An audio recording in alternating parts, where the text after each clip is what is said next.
It is showtime. How do we know this? How do we know this for sure? Maybe Christmas, perhaps. And a little bit more.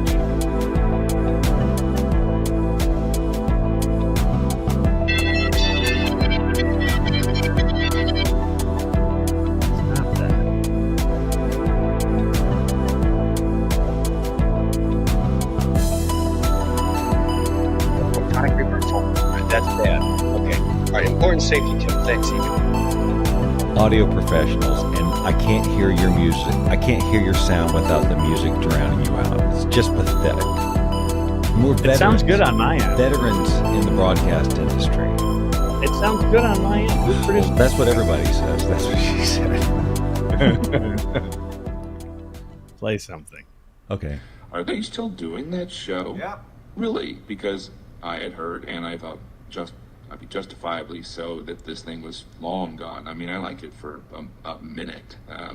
You've heard the expression hot minute? It was more of a lukewarm minute. C'est Dun, le dun, Lounge dun, Show dun. avec Rob Scott et Bob Doyle, deux diffuseurs vétérans qui aiment s'entendre parler et qui réussissent d'une What manière does ou d'une that autre à just se supporter. say? Voyons si vous pouvez les supporter aussi bien. Voici Rob et Bob. Yeah. We, all the way home. And Bobby Bob. Well, you're only coming through like, oh, okay, I'm good. You're only in In one waves. channel. This thing's a big mess. The whole You world's are a mess. only coming through in waves. Can you hear me okay? Seriously, can you hear Well, me? once the applause dies down, but I never want to squash an enthusiastic crowd No. or quash You them. shouldn't. What's the word? Can you? I mean, Quash. quash. Okay. I mean, I don't want to Yes. squash them either because that's a Squash is mess. what you do to a bug on the sidewalk, or it's a game with a ball and a racket. Or it's a that vegetable that I don't like very much. Good call there, Bob. I didn't go the gourd route. That was. I gonna noticed be- you called me Bob. That means you must be Rob. And given Yeah. the time of day that it is, 9 o'clock on a Saturday. I'm guessing this must be the Lounge Show. Plus, Tracy said that up at the front. Latbat did. She did, or Latbat. Yeah, we have to use her stage name. Right. We don't want her getting when it comes cards to the and show. letters. Oh, it's Tracy. Yeah, Right. it's Latbat. We don't want to go to the mailbag. Boys and girls, moms and dads.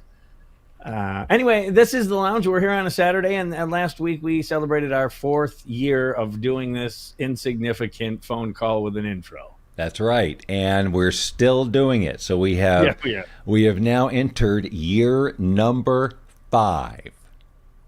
Holy cow! When you put it that way, it's a I know, little really, sobering, just like we are. Wow. Yeah, it says everything it needs to say, that we have no real life. That this is Saturday night for 4 years. You We should just read. Oh God! With the would think we would have. why does this happen, and when will it stop? Yeah, I'm all now. I'll play catch up. Yamo, be there. Yamo be there. Grover Washington Jr., I think. I don't know. Michael McDonald is all I remember. Yamo, be there. I watched this exceptional. It was called Yacht Rock, Oh, okay. and see here I found it. So forget the intro. Just yeah. So Yamo be there. 1, 2, 3. Now anyway, you know what it's. Yes, supposed to I sound know. like. And I watched the documentary on Yacht Rock, and it's all about that style of music. And it's really good because instead of focusing on the cover bands, it focuses on the actual bands who made the sound that is now considered a format, an actual genre of music called Yacht Rock. Kenny Loggins, Christopher Cross, Michael McDonald's a big I wonder one. if Steely I Dan. wonder if Suno, that AI generator would recognize Yacht Rock if I told it to I write a bet you song. it will. Write a song in the style of Yacht Rock. Of Yacht Rock. Yeah, it would be like Kenny Loggins, Hall & Oates. Michael McDonald is everywhere in the Yacht Rock family. Without Michael McDonald, the whole tree falls apart because he sang background in Steely Dan. He wrote Minute by Minute with Kenny Loggins. It's like the Kevin Bacon game, was it 5 degrees or whatever? 6 degrees Okay, how of Kevin about this? Bacon. A Yacht Rock song about Michael McDonald and Kenny Loggins writing yacht rock. My gosh. Boy, yacht rock How is many- not easy to say when you're being listened to, but our groove is on the way. Okay. Yeah. And can you play it then when it? Oh, when it no, is- it doesn't, because the song description. No, I don't want it to be. It's not Kenny Loggins. If you use the name. All right, I have to do another topic. You look terrible, Mr. Waturi. You look like a bag of shit stuffed in a cheap suit. There you go. A yacht rock Here song we go. about not being able to use the name of famous singers in a song you're writing about yacht rock. Holy shit. It was not easy to say yacht rock. I can say it Yeah, but now, it's the other 48 my words in groove the is on the way. Okay. So Strumming up I'm- something special. We made it past I'm the sure gatekeeper. that Crafting was your next something hit. special. Does it say that? Yeah. Does it give It propaganda? says Does that the up at the software have top. Your beats are brewing. Song's ready. Tap to play. Oh my god. All right. I want to hear the vocals.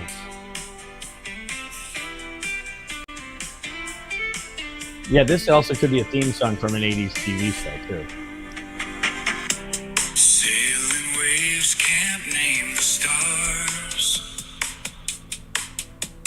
Yeah, okay, no, I'm All right, we'll go to version I'm 2. done there. Where is it? Hold on. Hold Yeah, it. stop Hold that. it. Stop that. Okay. Stop that. It sounds similar. Yes.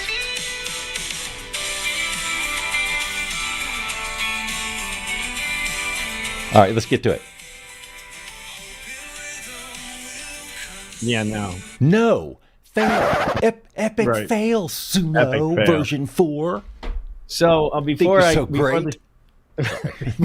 before the lounge opened, I got a phone call from No. one of our lounge listeners, from one of our lounge consumers, from one of our P1s, Mr. Mahoney, Alrighty reached then. out, and because he wanted to know, are we doing the lounge tonight? So it tells you how many people follow along, and I said yes, but there was some time, so we chatted a bit, and his son, I don't know if you know this, is a pretty doggone good baseball pitcher. Player. Yeah, and right now he's pitching in a league in Australia. Does he know he's in Australia? I believe so. Okay. Well, that's great then. And then Tim and Kristen, Tim's lovely bride, are going to go visit over the holidays. They're going literally where you can watch the toilet flush in the opposite direction. Wow, that's a long flight. It is. So I think they've got blocked out like 13, 14 days, which is wise because 4 or Boy. 5 of your, pardon? Oh, yeah, yeah. Yeah, 4 you or 5 can't- of your days are screwed in jet lag and everything else. But anyway, so Forget I about found it. that interesting that he remembered the show. That's the takeaway that I had, other than a nice talk. Who could forget the show, Rob? I mean, just because they don't listen or watch doesn't mean they forgot about it. I think every Saturday at 6 p.m. people are going, I could be watching that piece of crap. Or 9 p.m., depending on where That's they're right, at. where they are. It could be. It is 53 degrees here in Henderson. It is so lovely here during the day. You can do just about anything out of doors and feel comfortable the entire time. Can you rob a bank? And feel comfortable the entire time. It depends on what you're wearing in terms of like bullet protection. Can you be a refrigerator repairman? If you have the hat. Okay, very good. And it's 49 here in the Atlanta metropolitan area. Metropolitan. What's the Yeah. most metropolitan part about your area? Vinings? But yeah, okay. But what's metropolitan about it? I think they have fancier clothes than I do. I see. And that's I think the I delineator. think they shop at places that are more specialized to their. I would call that cosmopolitan, and I think, and that's also a drink, or isn't it? It is in a magazine. Yeah. And Cosmo And Kramer. So that was something. Speaking of, I was just thinking when you said a magazine, those are going out of style. How many magazines were in our life growing up? Obviously, that was everyone had a magazine. Sports Illustrated, whatever. People, Us. Right, and as a kid, I subscribed to Dynamite, Ranger Rick, Did you? Okay, that's cool. Bananas. I don't know wanna that say. one. I don't think I'm making that up. It'd be a weird one to make up. I'm pretty sure though. But yeah, Dynamite. I remember that they had. And then even like Rolling Stone when I was in college, that was a never did must that. read. Nah. Oh, you really? By the way, speaking of things you really? don't do, Boy, that was a. Really? Your Georgia Bulldogs won in overtime today. I know you were hanging on every second of that. Was it important? Yes, it was the SEC championship game. Oh, get out! That's awesome for them and all those who care. Right. I know that is a big deal. That's wonderful. They beat Texas. Texas was new to the SEC this year, and those Longhorns came up to the Mercedes-Benz Stadium, he tried to say. Mercedes-Badium. Yeah, Mercedes-Badium. My head is too big on this screen. For many things, actually. Yeah, I know. That's So I got a picture because, we try to always have something to share when the lounge is open. Oh, yeah. You don't think I've got a folder of old Rob pics that I dug up? Oh, I do. Oh, we've had quite a few of those weeks. It's a big folder. Where there's new Rob. All right, let's see what we got going on here. Now this here, that's Yerkes Observatory on the left, boys and girls. Yerkes? Yerkes. And you've seen that many times. I have. And that on the right, obviously, is a Christmas tree, but it is the world's tallest glass Christmas tree. It's a glass Christmas tree, ladies and gentlemen, because that's what we need. Yeah, it's an entire Christmas tree. It's Guinness record kind of stuff. So I thought that record kind of stuff. Guinness stuff. It is. It's Guinness World Book of Record-y thing. It's the world's largest glass tree. Christmas tree. Okay, let me get rid of that. Yeah, and so I thought you might find that interesting. I brought a little show and tell to the lounge today. Do you have any show and tell? I do. I happen to. As I was about to close the folder, thinking we'd exhausted everything, I said, "Wait, what's this one?" And it was just labeled "The Summer of Sand," and it reminded me of that summer, Yeah. Where you Actually, I like the fact that I'm in pretty good shape there. I like that. Well, these are old Rob pics, remember? Yeah. And you got, it was just this one summer, and you just really went all out and were impressing people, and so you got them over there with the sandcastles, and then you started, changing it up. Look at that! I made a toilet. That's right, and I believe there was an incident where you were almost arrested because of testing. No, a bird shit in there. Okay. Okay. This was in my King Kong era. That's right. I think we got a couple of pictures of that. I think there's another one later. And then I you did the toaster. Here, a microwave or toaster a toaster oven. Toaster oven. Sure. You can. I think somebody said you get inspiration from I know you get inspiration from things that wash up. And then things that people would say, and I think somebody said it was toasty in here or something. That was how I remember you telling me the story of this, because I'm like, what? Why a toaster oven? And you said someone was toasty or whatever. And here's the whole Close Encounters thing. That doesn't even look like me, really. Yeah, well, it was a bad scene. This is where you washed up on the street. That mini shark. I think you got a couple of those, and then that inspired these. Sure, I made that. Yeah. And then that is a lot. I mean, that must have taken a long ass time. And I never could figure out how you get the fins to stay up like that. But there's more physics defying to come with these things. Sure. And this was fun, right? The kids loved this one. Oh, I think you did a couple of them, right? The spatula. Sure. And when I finished that spatula, I laughed and laughed. Right. Yeah, right. And this was your anatomy phase. You were doing a human heart, but I don't know. The rest of the little Valentine. I guess it was just like entrails, or I don't know, whatever. I love the presentation on this one. I think was better because you could see it from a distance. Sure. Yeah, the other when I one was in my like, cardiologist phase. right, that week, because this was one summer. Right. Okay. Right. And of course the obligatory dragons.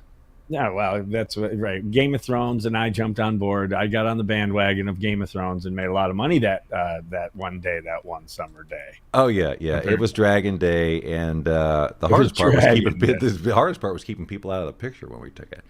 Yeah, now. By the way, boys and girls, that's a real crab. That's not a sand crab. No, that's right. This is the whole point. This is like the shark where you got inspiration. And then I decided to put a hat on, and I was married in this picture. Son. Just because you wear a ring over it doesn't mean you're married. No, I think it was that you got the hermit crab. That was the How many guys inspiration have for said these. that line? It's interesting. You go from something so detailed like the dragon to something, I don't know. This would be impressive by any other standards, but you go from that dragon to something like that. I mean, like this was 45 seconds to build. I don't know. Oh, Not that it's bad. It's good. Now see how this one took in time. contrast. That one took time. That took some time. Yeah. I'm sure it This did. took a lot Plus, of time. plus I think you did a different version. Yeah. I was in my James Cameron Aliens phase. Right. It was like, let's blend the ocean. And then I said, holy shit, a shoe. Well, because I think the whole idea here was you were emptying the sand out of your shoes because there was so much. Look at that. I'm spitting sand. Spitting sand. You just have so much sand. Right, it was sand. We're coming down to the last few. There's a guy sitting in the driver's seat. You needed that guy for scale. For scale. Right. No, actually, he died on that beach 100 years ago. That week in a VW, and he haunts the beach. And then I decided to tint the window so he couldn't see the ghost. Oh, I see. Okay, well, and then the infinity sign with shells. When I and was barnacles. in my infinity phase, you know what? I was on that beach forever.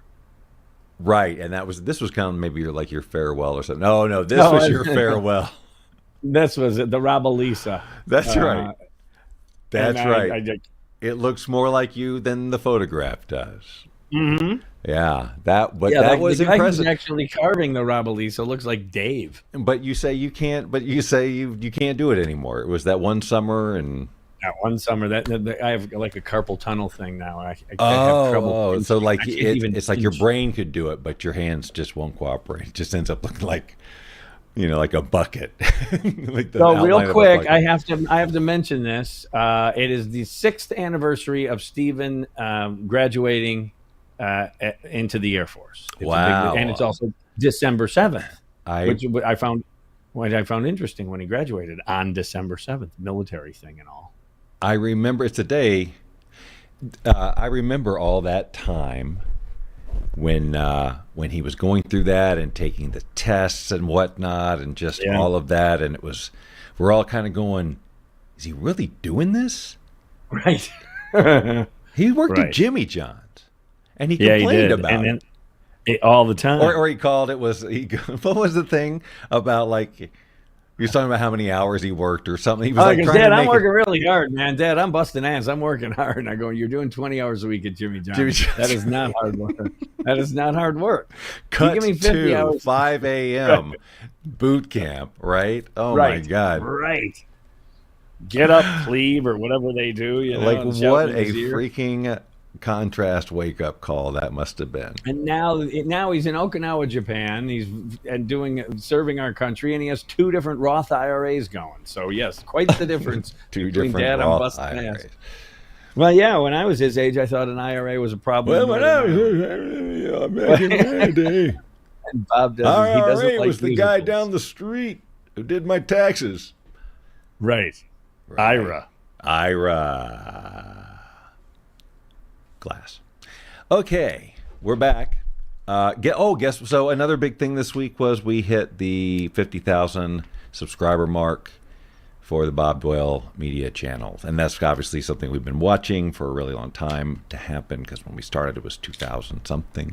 So what you're telling me is that particular area of the internet is it has substance. It is not insignificant. It is significant. That's correct. YouTube has deemed me significant enough to let me keep doing what I'm doing, and yeah, so it was a big deal. And to celebrate, guess what I got?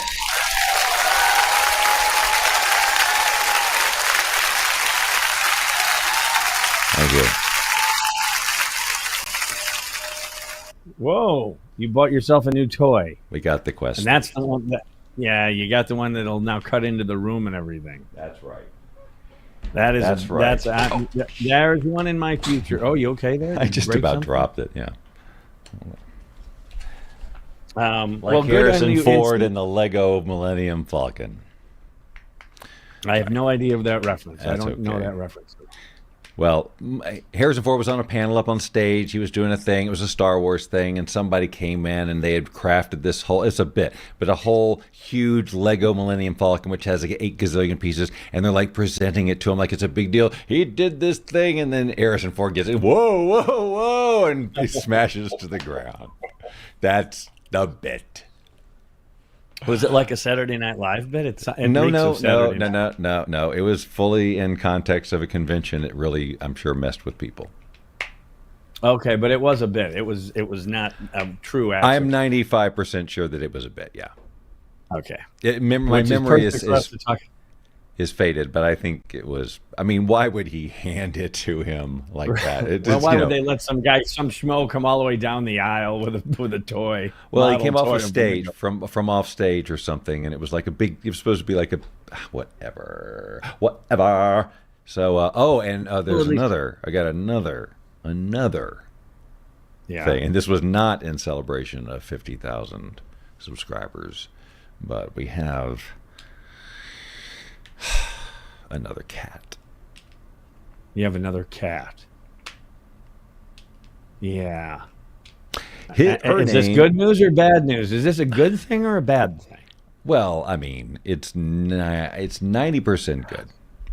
I wasn't ready, but here she is. Her name is not here. She is. In fact, we're making it a point to not let me bond with her because because I'm Lucy's primary and she won't cuddle with anybody else and all that. I mean, she does every now and then, but she definitely shows this favoritism. And so they want a cat that they can cuddle with. And so they got this. This is more Amber's cat, and she's been hanging with Amber. And I've held it like one time in 3 days and pet it just a little and looked at it. So it's like I'm not doing the whole attachment thing at this point. And I said, because I'm psycho about cats or animals. If I bond with them, I become psychotic, and I'm like, I'm not up. Yes, for this. You do. I'm just like, I'm not up for this now. I'm already psycho enough with Lucy, and I just need to maybe not do that. What's the name of the cat, Bob? Are you going to show Ellie. the cat, or is this? No, I don't have the cat. Ellie? The cat is in with Amber, and I don't. Is it a kitten? Yes, it's a kitten. It's a gray tabby kitten, very cute, and they say very sweet and playful and all that stuff. I just haven't spent much time with it. So here's something interesting. I could either be here doing the lounge show with you, which I am obviously, or I could be at my company Christmas party. Yeah, I knew that would evoke some sort of. Yeah. And here's the thing. Let's just be clear. Love the company I work for, and it's very generous, and people are going to have a great time. No doubt. And I'm happy for them. I truly am. But I didn't even like company Christmas parties way before I even worked at this great job that I have now. I've never liked the concept. Have you? I'm guessing you're in the same boat. I remember, I think, liking or looking forward to the WSB Christmas parties because I think it was just about drinking. Yeah. Any party where I didn't have to buy the alcohol back then, right, was a good party. And there was a ton of people get messed up, and then you'll see the pictures. Oh, see nowadays too with the picture. But yeah, there was always someone with the metaphorical lampshade on their head. There's always someone does something, or a couple of people hook up that aren't supposed to. That type of thing. I also remember one that I went to. That aren't supposed to. And I remember also one party that I went to had call letters. The call letters were carved in ice. Okay. Like an ice sculpture of the call letters. And I don't even remember the station. But I thought I would rather have that in cash. I would rather have everything this thing cost. I will take a piece of that and just put it in my bank account. Right. I do not need a melting call letter. Well, and the other thing about any work party is that you bring a significant other, usually, whether it's your spouse or a girlfriend, boyfriend, whatever the case may be, and then you're really kind of watching out, making sure they have a nice time, even though they don't know any of the inside jokes. They don't know any of the things that you might be laughing at when you've had 2 or 3 beers. The whole thing is set up for massive failure on a social level. I think Christmas company. I remember one. Speaking of drinking, and aren't we glad we're sober now? It was that little AM station I worked at in Lake Geneva, and I came in Monday morning to see my news guy, Mike Mike Donovan. Mike Donovan. Now And I said, that Mike, is a news guy name. yeah, he was a neat guy, sharp guy, smart. Go station, but anyway, this is going to sound odd. What did they serve for dinner on Friday night? And he looked at me and he said, "You don't remember any of it, do you?" Like I really had a snootful. I was in the Big Orange, Bob, and apparently I approached and succeeded in removing a guy's wife from the party, and he wanted to beat me up, and it was all this hubbub. Because I remember, here, this is what I remember. I remember when I went there, I was so PO'd that there was no Christmas bonus or whatever. This was it. This was our Christmas bonus, this party. And then they put us in the party room, like, you know how they partition off those big ballrooms at hotels? They put us in one of those partitioned off areas with another company. Our company was so cheap. So we had another company in the same room with the same open bar. I was so ticked off, and I didn't have a date. I did not have a plus one. And so I went right to the bar and I said, I'm going to get my Christmas bonus. And I drank like 11 Rob Roys, which is just pure scotch in a glass. And the rest of the evening was fuzzy, to be sure. Fuzzy. Those are not a recipe for success. No, it is not. No, that's not good on all levels. The reason I tell the story when you're doing it, you think it is. Yeah, you do. I'm just going to get cooler and cooler, and this is going to be more and more fun. Are they going to love me? Just wait till they get a load of me. Wait till they get a load of me. Wait till they get a load of this. You guys think I'm fun now? You wait 5-10 minutes. You like the stories I tell during the day.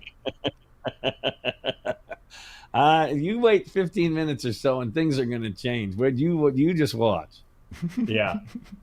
This is going to get better and better. And better. Oh, God.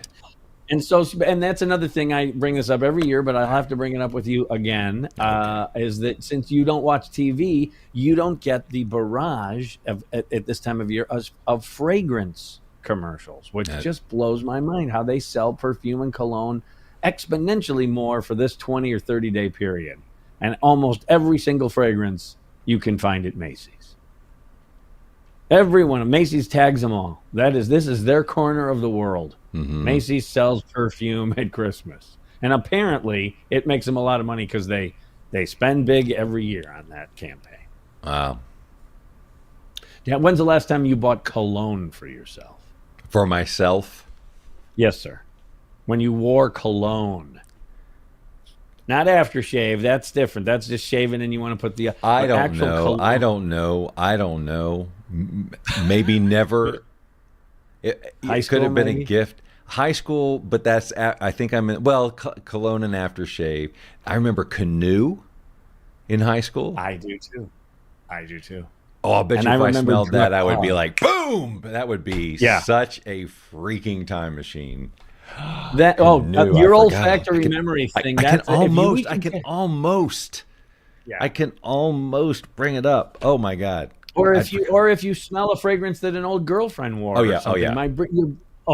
just blows your head off. We were just doing research on one called Jovan Musk or something like that a high school girl wore, because there's traces of some of it in some of the stuff that Tracy wears, because there's ingredients in these perfumes, like opium has, and then there's like a Venn diagram of some of these things, and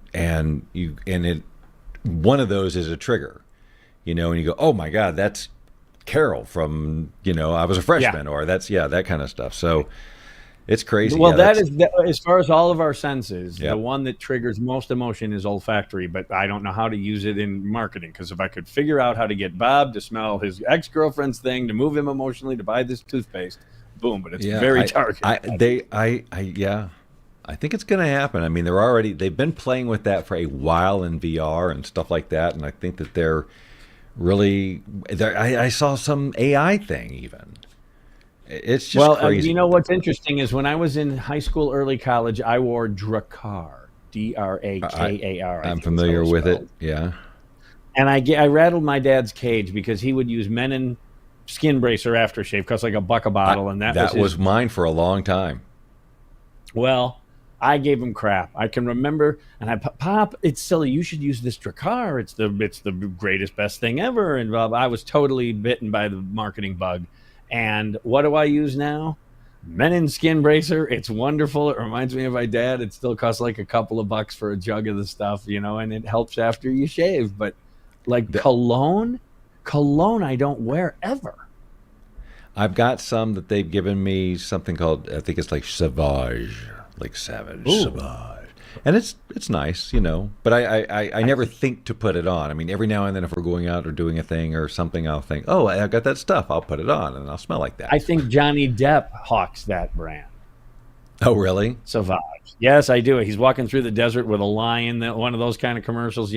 Every fragrance commercial is like an acid trip. Why do you have a lion in the desert and you're, Jack Sparrow's walking through and the whole thing? It's just, and then at the end there's the bottle of the cologne. Anyway. I think you are Johnny Depp. You're the Johnny Depp of the Lounge Show. And with those words, Rob Stark and Bob Doyle brought the Lounge Show to another inauspicious close. Join us next week, won't you? 6 p.m. Pacific, 9 p.m. Eastern, for another edition of The Lounge Show. I keep calling the 367-9478, but they're all busy. Try the other number. I did try the other number. Try it again. I did. I called the...